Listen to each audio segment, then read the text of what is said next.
Good morning, friends. Welcome back to Rose Tarot and Astrology. I am your host, Mel Rose, and today is Wednesday, September 11, 2024.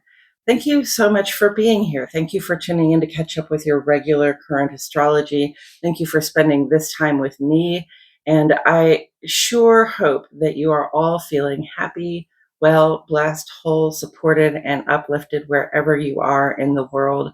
That is my wish for you. I am feeling happy, well, blessed, whole, and uplifted right here in beautiful Lee Summit, Missouri. It's a pretty chilly morning outside, so I decided to record indoors this time. And that brings me around to the fact that it is Virgo season, my friends.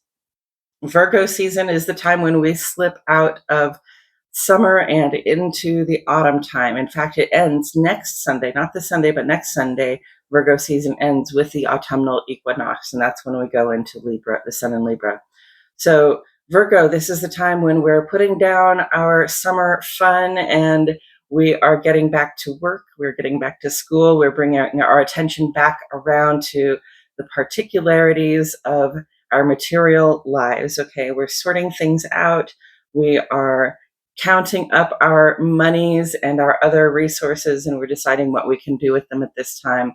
Maybe learning something new, maybe just rededicating ourselves to our work in the world. That is the time of year that we are in. So if you're feeling that vibe, really go for it. Mercury's back in Virgo too. So the Virgo vibes, the desire to pay the bills and tidy up the garden and sort out the closet or the garage or whatever the materials are that you need to sort through. That is a very normal desire. It's a very normal vibration to be going with at this time. So that's the sun in Virgo. Today, the moon is in Sagittarius most of the day. It'll move on into Capricorn this evening after 9:30 Central Standard Time, friends. So moon is in Sagittarius, and we are just past that first quarter moon. So the moon is waxing. It's getting bigger every night. We had the new moon last week, and we're going to have the full moon next week. So here we are at about the halfway point, and this is the time when we are kicking into gear. Okay, maybe something came up that gave us a hump to push over. Maybe something came up to sort of block our way and say, "What are you going to do? Are you going to let this keep you from achieving your goals this month?" Well, of course not, right? So a little problem solving may have come up in the last couple of days, or it may come up today. And problem solving is just a good excuse to take care of your business and get done what you've been planning to get done. Okay, so that's what we're moving into, is that final week up, leading up to the full moon, and this is the time when we are moving and we're hustling and we're trying to get our things done. And we can also, because we're on track, right? We can also sort of look around and see what it is that we might avoid in terms of obstacles, or we might be able to take advantage of in terms of benefits. Add that into the plan to make our culmination with the full moon that much sweeter and that much fuller, right? So that's the moon, and the moon is in Sagittarius. Sagittarius moon gives us hearts with wings. We are adventurous. We are active. It's a fire sign. We want to get going and moving out into the world. And Virgo and Sagittarius are both mutable signs. So again, very movable, very maybe a little bit scattered feeling, like I have like 5 plates spinning, right? But with Virgo sun and Sagittarius moon, we can spin those plates for now, and then when the moon switches over to Capricorn later tonight, we're going to become a little more just focused on the primary goal in time for that full moon that's coming up. I'm pointing over my shoulder at my beautiful full moon poster. So that is what's happening with the moon.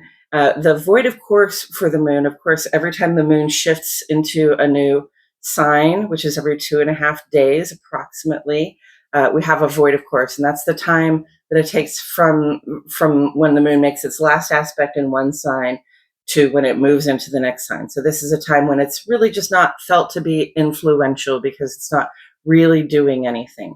And it's a time really to pause and reflect, to not try to get moving forward on anything. This one is in the evening, 7:20 to 9:37 Central Standard Time, friends. So adjust for your time zone.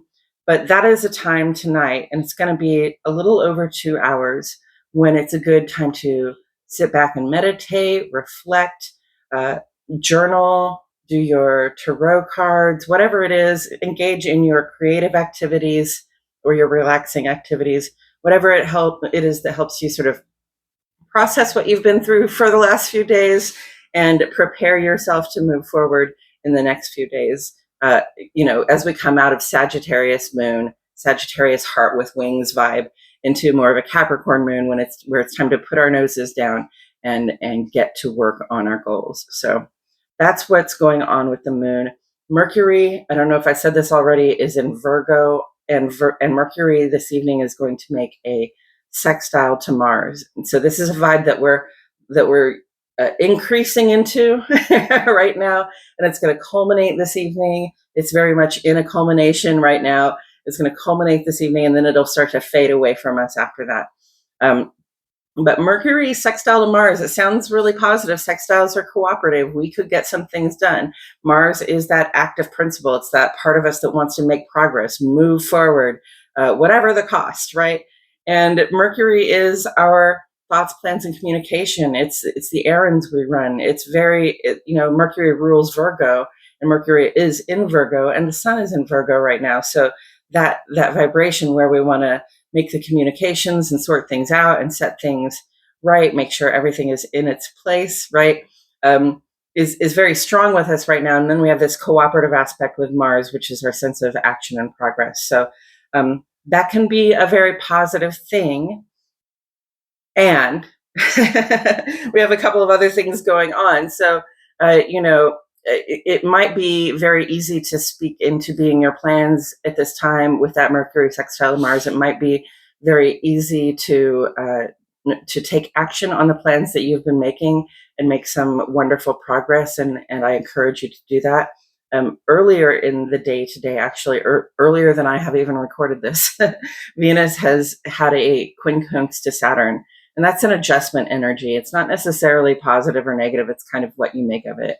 But Venus is how we draw in the things that we want, the stuff we like, love, and can't get enough of. In other words, the things that we value, that we attract into our lives.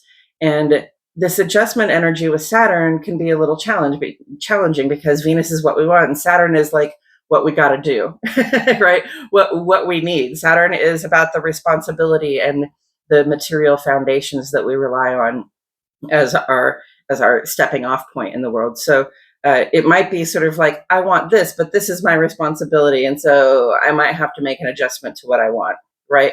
Or I'm trying to draw this thing in, but this is the fact of the matter. This is the real boundary to it. So I might have to work a little harder, or I might have to wait a little bit longer. Saturn has an element of time about it. I might have to wait a little longer to draw in that thing that I desire. So that's an important thing to keep in mind with this Mercury sextile Mars. Like, we're trying to make progress forward, and we can probably speak our plans and move forward on our plans.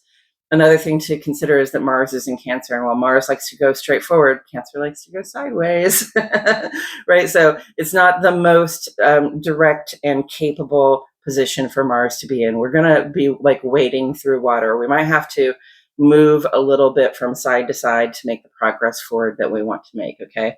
So just be aware of that and be a little patient with yourself and the rate at which the plans are unfolding at this time. And then the other extenuating circumstance to this Mercury sextile Mars is that early tomorrow morning, okay, so this is another vibe that we're already in, that we're coming up on, it's going to culminate early tomorrow morning, is the Sun square to Jupiter. And, even a square to Jupiter is considered to be a good thing because Jupiter is very positive and optimistic. It optimistically expands everything that it touches, right?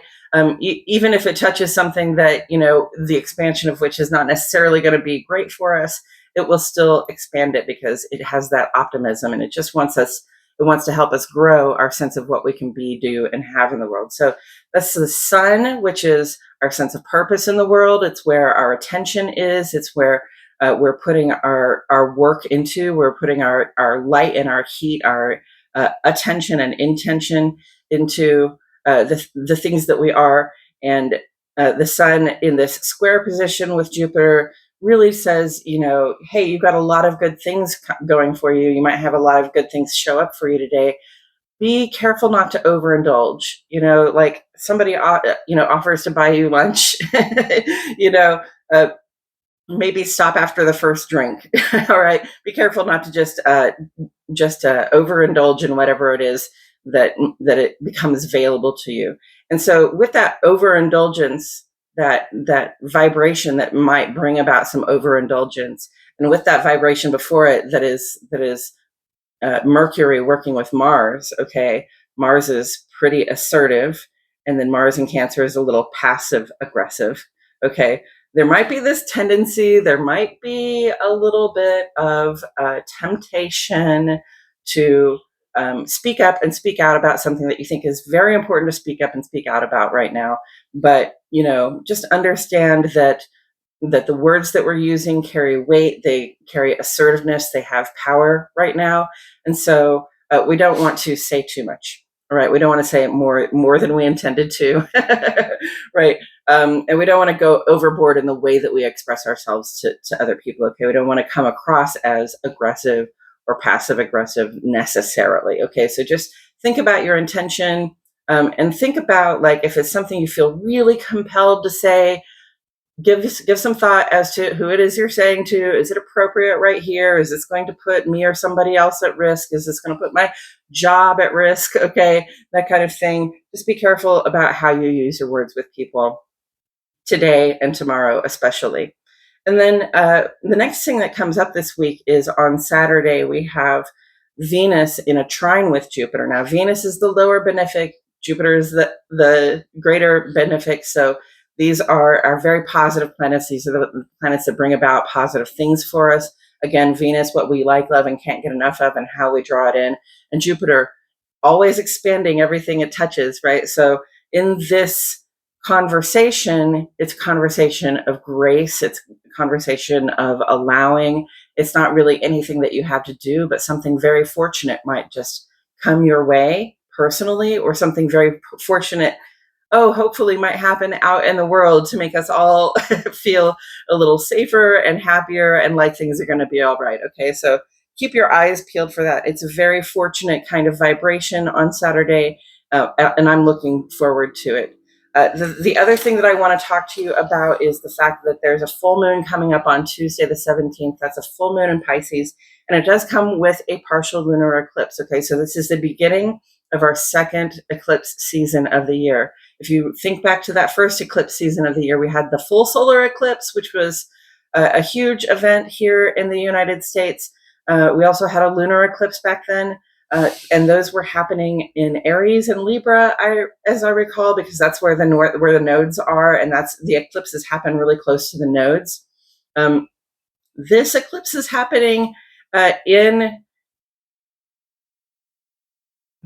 in Pisces. This eclipse is happening in Pisces. I had to pause there for a moment because there's a misprint in my little journal here that says the full moon is in Aries. It's got the symbol and then it says Pisces. So that got confusing for me for a moment, but it is in Pisces, which is close to the node, but it is not at the node. So it's going to be a partial lunar eclipse. In any case, things that were happening back there around March and April might be revisited in the coming weeks, because you've got this eclipse and then you've got another eclipse a couple of weeks out. Okay, so think back to the spring and the way things were and how things were working and how things changed for you at that time, and notice where those themes arise again in the coming week or two. Okay, friends, I think that's all I have for you today. Thank you so much for joining me. I truly appreciate your presence here, and I will catch you all in the next video.